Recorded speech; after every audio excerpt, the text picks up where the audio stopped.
Djokovic and Alcaraz's secret to success: whatever he's doing there, it's working. This Thursday at Wimbledon gave us a powerful image: Carlos Alcaraz and Novak Djokovic training together on center court. The protagonists of the last two finals tested themselves in a preparatory session that drew great attention. Before stepping onto the court, the Serbian spoke to the media and commented on the vacation Alcaraz took in Ibiza after winning in Paris. For Djokovic, whatever he's doing there, it's working.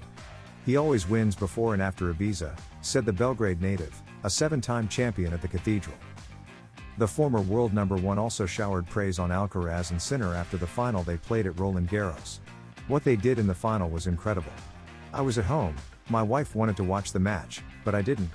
We went out to eat during the first part of the match, but then we came back and stayed to watch it. And it was an incredible match. I give great credit to both of them. It's one of the most historic matches we've seen, he acknowledged. Sinner and Djokovic prepare to suffer in London. The Wimbledon draw has not been kind to Novak Djokovic and Jannik Sinner, who will have to suffer from day one in London to make things difficult for Carlos Alcaraz.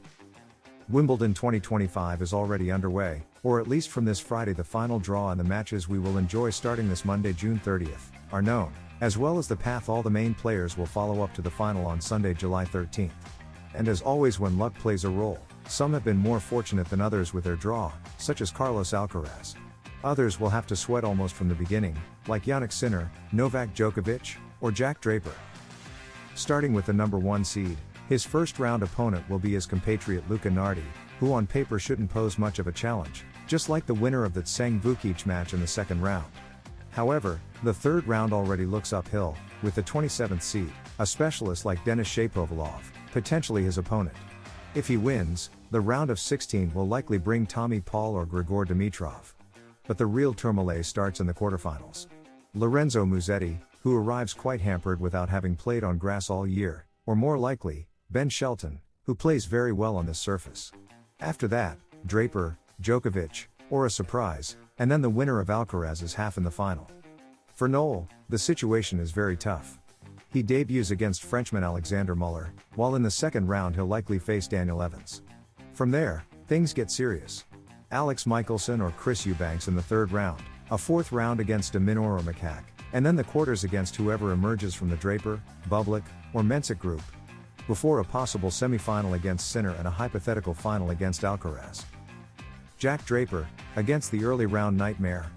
Fourth seed and local hero Jack Draper has had the dubious honor of being in the same quarter as who might be the biggest outsider of the tournament and the sensation of this grass court swing, Alexander Bublik. The Kazakh had already shown his form on clay when he reached the Roland Garros quarterfinals, but now on his preferred surface, he has taken another leap. At the ATP 500 in Halle, he convincingly defeated top 10 players like Sinner and Medvedev, and at Wimbledon, where he reached the fourth round in 2023, he wants to go even further. He'll start against Jaume Munar and will likely face Marozsan in the second round, but in the third, his opponent could be Draper, in a match that could easily be a quarter or semi-final. Before that, the player from Sutton must beat Baez and Cilic or Collington, but if both advance, the winner could become a serious favorite for the later rounds. Though in the fourth round, Mensik awaits, before a potential quarterfinal against Djokovic, if both make it that far. Strong criticism of Alcaraz: when you hear him, it's cringe-worthy. The US Open has announced a very significant change in the mixed doubles format. It has decided to move this competition to the week before the start of the singles matches. The reason is clear: to attract more tennis stars and make it more interesting. This new approach is already bearing fruit, with players like Alcaraz, Sinner, and Djokovic set to participate. The Spaniard will play alongside world number 38, Emma Raducanu. This move hasn't been well received by everyone. Kristina Mladenovic, a 3-time Grand Slam champion in the mixed doubles category, expressed strong discontent with the new format. When you hear Alcaraz and others say they will play the tournament for fun and as preparation for the US Open, it's cringeworthy. We're talking about a Grand Slam event, it can't be a warm-up or just for fun, she stated. It's problematic because it touches the essence of tennis. Mladenovic's criticism wasn't just about the format, but also about its underlying purpose. The French player denounced the financial interests that, according to her, are behind the new format. The US Open secures a much more lucrative third week in terms of ticket sales, stadium consumption, and, I suppose, television rights. While she acknowledged the commercial appeal, Mladenovic questioned its sporting impact. From a sporting point of view, It's problematic because it touches the essence of tennis. She believes a Grand Slam must respect tradition and its competitive value. A Grand Slam is a competition with a lot of history, both in singles and doubles. And now, suddenly, doubles becomes a big exhibition, without anyone or anything able to intervene. In this sense, she made it clear the problem isn't the existence of the new tournament, but the way it's being presented. There's no issue in organizing such an event, but above all, don't call it a Grand Slam. But first, it's Wimbledon's turn. Despite this controversy, there's still time before the US Open. First up is Wimbledon. The London Grand Slam starts on June 30th, and Alcaraz will attempt to defend his title. The Mercian arrives at the best possible moment, having just won Roland Garros and the Queen's Tournament. He has already claimed 5 titles in 2025 and has won 27 of his last 28 matches. Impressive numbers. The Spanish Carlos Alcaraz trained this Wednesday for the first time at Wimbledon this year, spending nearly 2 hours on court with Hungarian Fabian Marozsan. The Mercian, who won Queen's just 3 days ago, returned to the All England club after a couple of days off. The player from El Palmar was accompanied by Juan Carlos Ferrero, who arrived in London earlier this week, his brother Alvaro, his physiotherapist Juanjo Moreno, and his fitness coach Alberto Yeto. During the almost 2-hour session at the Aorangi Park training courts, Alcaraz played a practice set against the Hungarian, which Marozsan won 6-4 thanks to a break at 4-4. The moment that changed everything for Carlos Alcaraz in the Queen's final against Jiri Lehecka, it was unfortunate. Carlos Alcaraz didn't have an easy time overcoming Jiri Lehecka, 7-5, 6-7, 6-2, to win his 5th trophy of the 2025 season at the ATP 500 London, HSBC Championships Queen's 2025.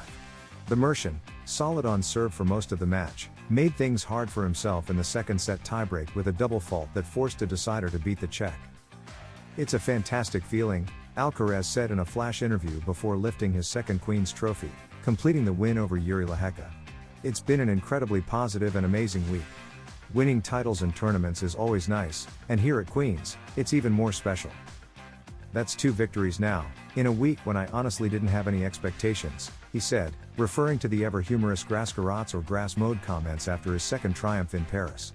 "I just came here trying to feel comfortable on grass. Lifting this trophy is something very, very special." He then recalled the most difficult moment of the match. "That second set was tough.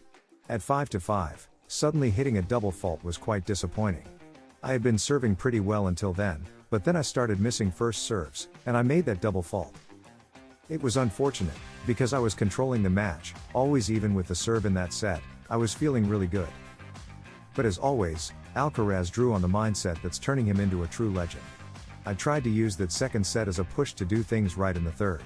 Stay in a positive mindset, think calmly, be clear-headed, reset, start from zero, stay calm, and play my best tennis. That was a big moment of the week, to be able to turn things around," he concluded. Carlos Alcaraz responds about his relationship with Emma Raducanu. Carlos Alcaraz, the rising tennis star, and Emma Raducanu, the British sensation, are shaking up the tennis world with their unexpected partnership in mixed doubles at the upcoming US Open 2025. But what really made waves was Raducanu's surprise appearance at the Queen's Club Championship to support Alcaraz in an exciting semi-final match against Roberto Bautista Agut.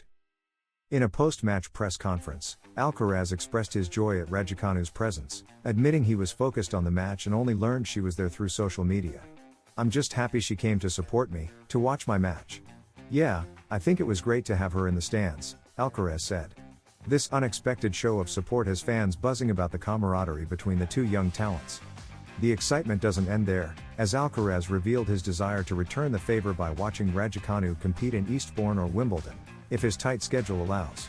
Despite being rivals on the court, the camaraderie and mutual respect between Alcaraz and Raducanu are evident, adding a fresh dynamic to the tennis scene.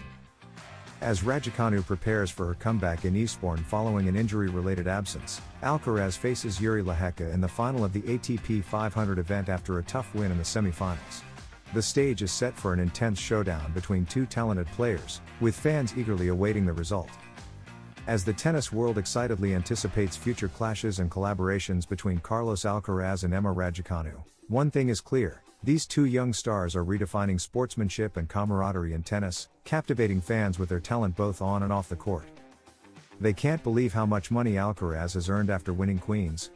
Carlos Alcaraz started the season with the disappointment of once again falling in the quarterfinals of the Australian Open, the only Grand Slam missing from his trophy cabinet.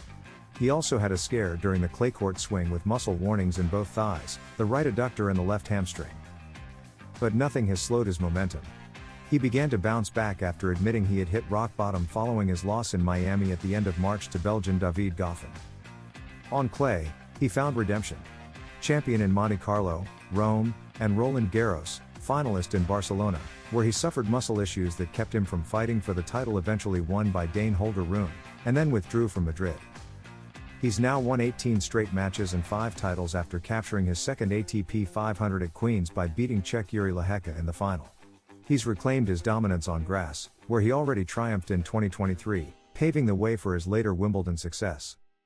All of this is reflected in the world rankings, where he is on track to dethrone Jannik Sinner during the North American swing in August and September, and also in Alcaraz's bank account. At just 22 years and 1 month old, he is on track to become one of the highest earners in tennis history. The ATP and his fellow players can't believe his meteoric rise, even if he makes the extraordinary look routine. At Queens, he received a check, pre-tax, for €471,755. It's not the €2.5 million from Roland Garros, but it helps push his total ATP earnings past the €45 million mark, cementing his 7th place spot in the all-time earnings rankings. So far this season, he has earned over €7 million, and the year isn't even halfway through. And these figures multiply when factoring in sponsorships, exhibitions, and appearance fees, through which star players earn more than from regular tour events. Carlos Alcaraz is on fire just 1 week away from the start of Wimbledon, which has announced record prize money for 2025. If he wins his 3rd consecutive trophy there, he'll take home £3 million, about €3.5 million.